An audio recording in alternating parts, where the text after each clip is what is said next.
I appreciate being here, and I appreciate that kind introduction. And yes, what he kindly said was, "I'm as old as dirt."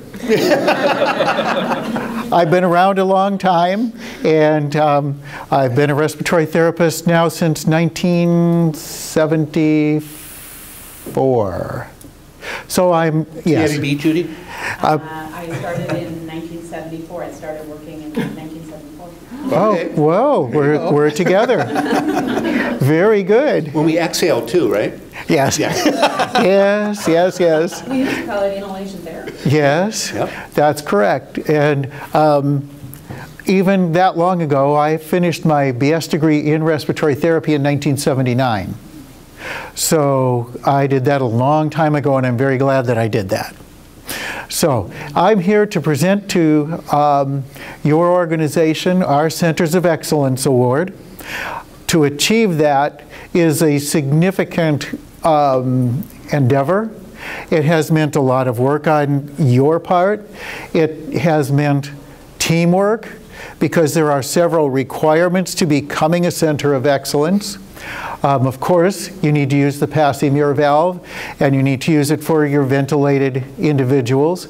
You also have to have a team approach and have official ways of setting up your team, policies and procedures, quality control measures, and all of those things have been measured, and you've turned them all in. We have videos of some things, and we have all of that up on our website.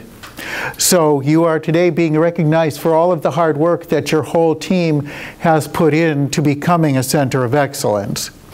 I want to begin by just giving the presentation first to Mark Hammond, who is, I think, the president is the title? Yep. Mark is the president. Here he comes. He's coming up to your right. Okay. And this is a little packet of information, Mark. This is a letter addressed to you. Okay. In this packet, there is information about the Center of Excellence Award. There's also a number of materials that you can use for providing press releases and doing some other media things for your organization, so that that'll benefit you in the community. Excellent. Thank you. Now, I want to bring out the award, and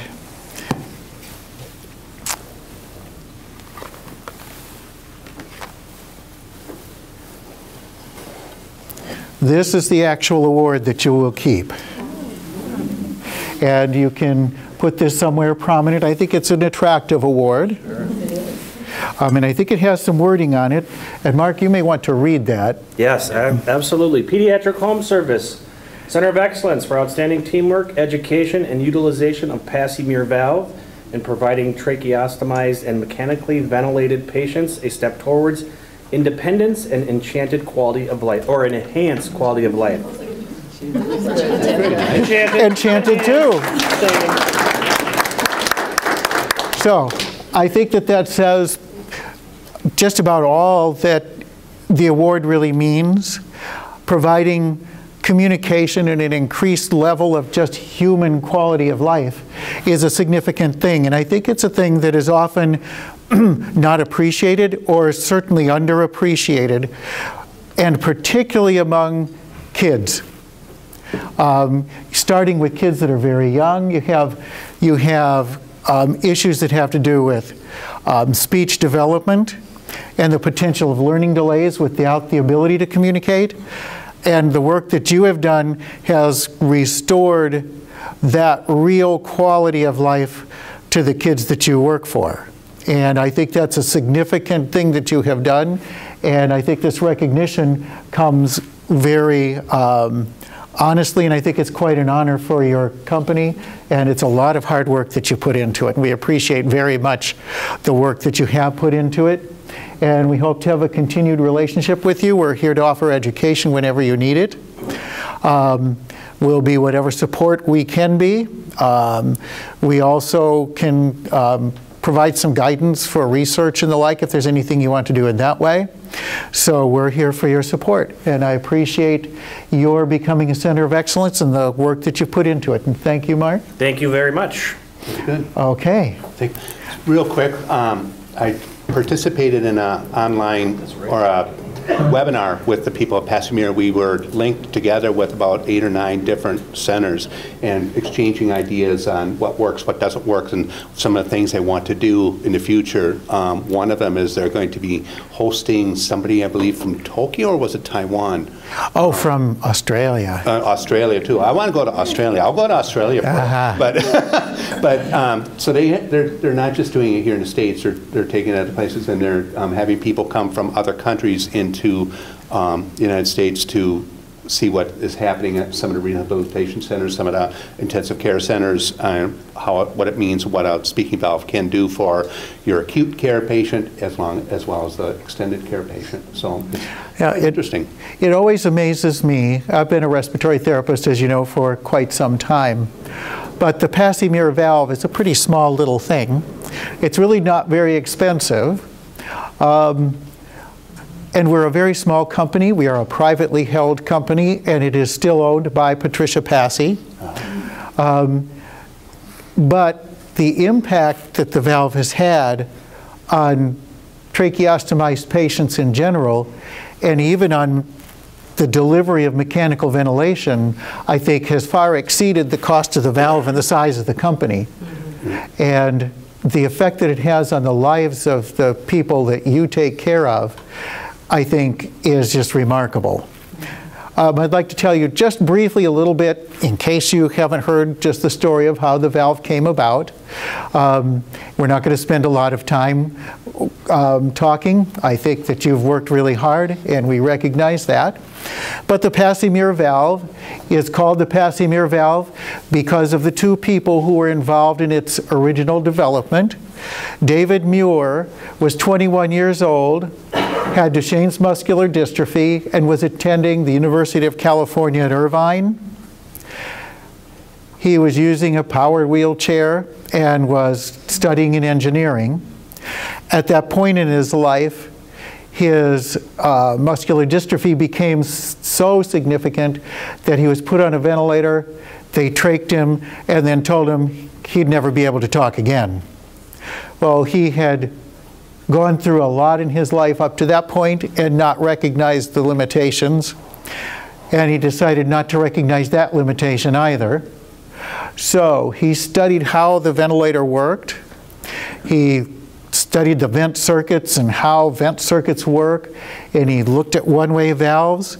And with the somewhat reluctant help of his father, they put together a very rough prototype of a valve that they could put in the vent circuit that would let the ventilator cycle on, push the air down into his lungs. After that flow stopped, the valve would close. Then around his cuff with the around his trach tube with the deflated cuff, then he could exhale and he could talk. He was so excited about that that he took that prototype to his ENT at the time, who was Dr. Victor Passy. What David wanted to do was be able to manufacture this valve so that the thousands of people who have tracheostomies and those who are on ventilators with the tracheostomy could gain the benefits that he had. Well, Dr. Passy thought that was great, but he's a busy practitioner. So he introduced David to his wife, Patricia Passy, who is, if you've ever met her, a very dynamic and aggressive business lady. She became very excited about that mission, and it is because of the energy of Patricia Passy and David Muir that they put it through a real engineering process, got an original design, they got it approved by the FDA, including the use on mechanical ventilation, had it manufactured, they did all of the original marketing, all of the original presentations, they together went to all kinds of medical exhibits. And it's because of all of that energy and the belief in the restoration of real human dignity to people with tracheostomies and those who are on the ventilator that we have the valves that we have today. And that mission really is still what the company is all about now. We are all about education, and we're all about improving the lives of people who have tracheostomies, restoring communication, and all of the other benefits that the valve provides. And I love working for PASI Muir because they've stayed true to that mission. I think it's exciting because obviously you all understand what that mission is all about, and you see it on the front lines working with all those kids out there. You see what it really means to them and their parents. Do you ever have the experience where you put the valve on a child for the first time and the parent hears their voice for the first time? Carrie, you just experienced that, right? Yes. You and was Robbie, I think. Robbie? Okay. Yep. Yeah, it was awesome. He, unlike usually when they cry because they're freaked out, he actually started to laugh and babble. So it was very exciting. Yeah, and isn't it? It's one of the things that to me really comes real close to me personally to see that. And I guess aside from anything else, it's nice to finally be doing something in respiratory therapy that people want. The bearer of good news, right? Yes, yes. It's not too often people are too excited when they see you coming with the syringe or coming with some of the people like their nebulizer treatments. But working with people who want to communicate is really important. And the first patient that I ever put on a valve who was on a ventilator was I believe he was a post-op cardiac surgical patient who had been on the vent for a while. And we were just beginning our process, and he was on I think back then it was a Servo 300. And he hadn't spoken for several weeks. And his wife was there, and we put the valve in line, and the first thing he said was to his wife, "I love you." And the whole intensive care unit broke down in tears. I don't think we appreciate the value of communication in the full extent that the importance of it. And I really, again, commend you and appreciate the efforts that you have done to restore communication, Swallow, and all of the benefits to all of the kids that you work for. All of the efforts that you put into this team is, I think, really worthwhile. Very much appreciate all of your efforts, and we hope to continue to have an ongoing relationship with Pediatric Home Services. It's a great organization, and we appreciate our affiliation with you all. Thank you very much. Just in the interest of time, does anybody have any technical medical process questions? Yeah, anything about the valve? You know, we all have a very, very good understanding of the whole process, and so we know how to do that. But is there any questions that you're dying to ask at this point? Do you have a lot of experience with patients that use the valve 24/7? There are quite a few. There was one fellow in particular, it's an older fellow, but he was in an accident. He was actually body surfing with his kids in California, fractured his neck and was paralyzed from his neck down, was on a ventilator. He started using the valve. He used it 24/7. He used it all of the time. How did he stay humidified? Generally speaking, if you provide adequate oral intake of fluids, Free fluid, sure. that's sufficient. It may take some additional humidification, you know, in the early stages of the tracheostomy, but typically after they've been trached for a while, if they have adequate hydration, they're set. Very good. And that kind of gets into the one question about sleeping with the valve in place. We have a lot of people nodding their head yes right now. PASI Muir officially says that we do not recommend sleeping with the valve in place. However, the reason for that is that among the FDA indications that we have, sleeping with it is not one of them. Many people do, and we're totally aware of that. There is no clinical reason why you shouldn't. And if you think about it, how many people do you know who have been trached, who have their trach plugged, who sleep with their trach plugged? So which is going to be more significant, the trach plugged or the valve in place? So reasonably speaking, there's no clinical reason not to place the valve. The only reason we say not to is because we don't have an FDA recommendation, and the statements in the FDA just say that we recommend you don't sleep with the valve in place. And that's really our only reason. A lot of places have physicians just write an order that say their patient can sleep with it in place if they need to be covered from a legal standpoint. But that's really the issue with sleep.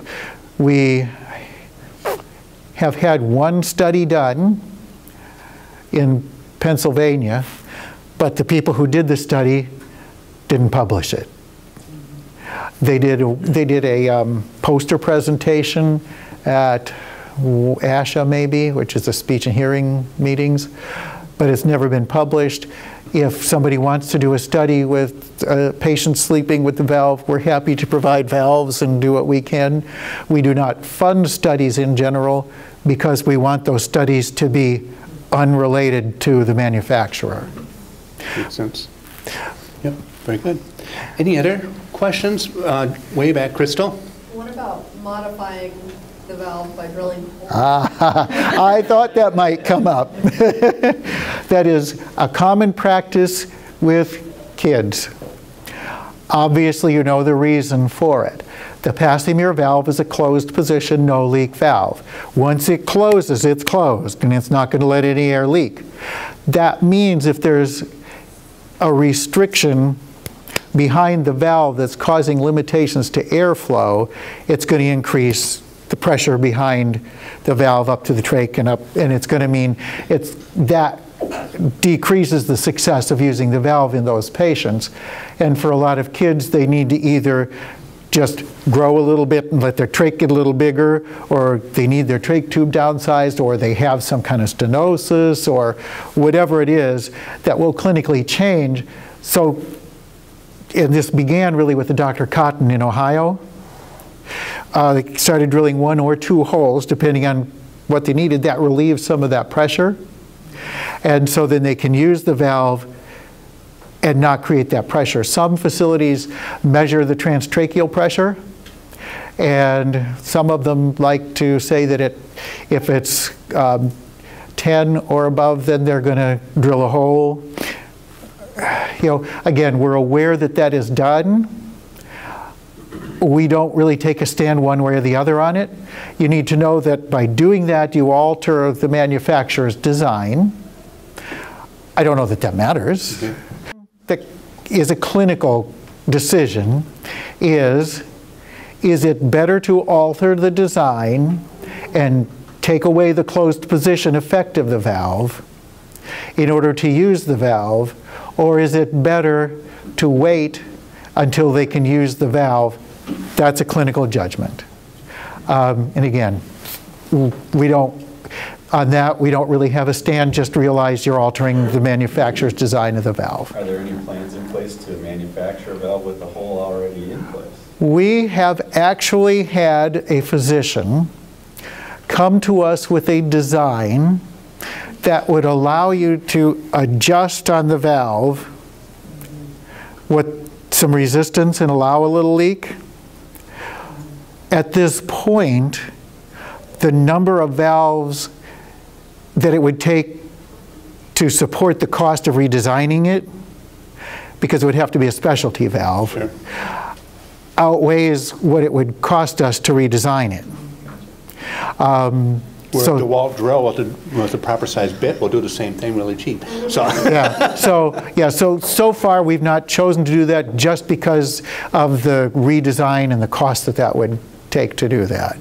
One thing that some of us have done is we have some HMEs that have a little port on them. Mm-hmm. Open the port and You're right. that as a little. That works. And then that way you're not altering the Right. valve itself. Right. But you're adding a little leak in. Right, yep, and that works. That works. go ahead. And I was just, is there any other questions, or? Because one thing I wanted to make sure of is that, again, you know the proper cleaning procedure, because believe it or not, the single most problematic issue that I deal with, because I take lots of the tech calls, Sure. is cleaning. People call quite often, the valve is making noise. the valve is doing it's because they're not following the cleaning procedure. And the cleaning procedure is to get a container, and don't use the container that you store it in because you want that to stay clean and dry. But just a little container, put warm water in the container, put a little bit of a dishwashing detergent, something without hand softeners and something without a lot of fragrance. Hand softeners, and that's why hand soap doesn't work well, but they have oils in them, and the oils in them then adhere to the valve and they don't rinse off well, and that'll cause trouble. So just a plain old dishwashing detergent, Dawn, Ivory, something like that. Then you swish the valve around in that soapy water, rinse it thoroughly under clear, warm running water, and then just set it out on a paper towel or something, let it air dry. It can be stored in that plastic container once the valve is dry, and that needs to be done every single day that the valve is used. And if that's done, the valve is going to last at least the 2 months that it's guaranteed to last. If it's not done, it's going to make noise and it's going to cause trouble, and it'll probably get old before its time. So I always like to emphasize that, because that's the most important thing. How many of you guys are, after you've got somebody using the valve, checking on how they're cleaning and if they're using the container, the storage container for cleaning, things like that? Are people using other containers, or are they just putting it on a paper towel, or kind of a mixture? Carrie? I think that most people are letting it air dry and then they store it when it's clean in that container. The purple Like thing? you explained, Yeah. yeah. Yeah, and that's the best way to do it, because if it's wet when you put it in there and you close it, then you run the risk of having mold and bacteria and stuff getting in it. And I had a call from Florida where you'd expect it to be a problem, where that was indeed the problem. They put it in that thing and stick it in this dark drawer in Florida where it's like 95% humidity. And they said, it's getting this black. I said, yeah, no kidding. I think we stress, as a team, we stress rinsing it thoroughly. You know, that we've seen people who don't rinse it thoroughly, and the cleaning agent makes it sticky. So, Right. So we're very strong on making sure Yep. people rinse it. Yep, and what you clean it with is really important, because any of those hand soaps, and actually, we've done research, and a detergent is what you need and not a soap. And there's a difference. You need, the detergent is what helps to break down any of the sticky mucousy stuff that might get on it, the proteins and stuff. So a detergent is what you want, and that's why things, just a hand soap or something is not as good. Any other questions? Anything else I can answer for you? Well, we appreciate your time. I think everybody's kind of shaking their heads, yes, and stuff. Okay, It's looking good. good. So what I'd like to do at this point is I'll take, Jill, did you have any questions up there in Bemidji? No, I'm good. Okay, all right. So you're in Bemidji, huh? Yeah. I was surprised at the 2 months shelf life, or not shelf life, but use life. Yeah, that's what it's guaranteed for. It will last longer. You don't have to replace it unless it's showing signs that it's wearing out. That's usually that kind of awful goose-like noise. That's usually an indication that it's wearing out. I would say an average life expectancy of the valve is around 6 months. But I've had people call and had the valve with no problem. I've had the longest I think I got was, I've had my valve for 5 years and it's making noise. How come? Oh, wow. I said, well, okay. Okay, well, with that, we're going to wrap it up. I'm going to give them a tour of the office a little bit. And so thank you very much for coming here today.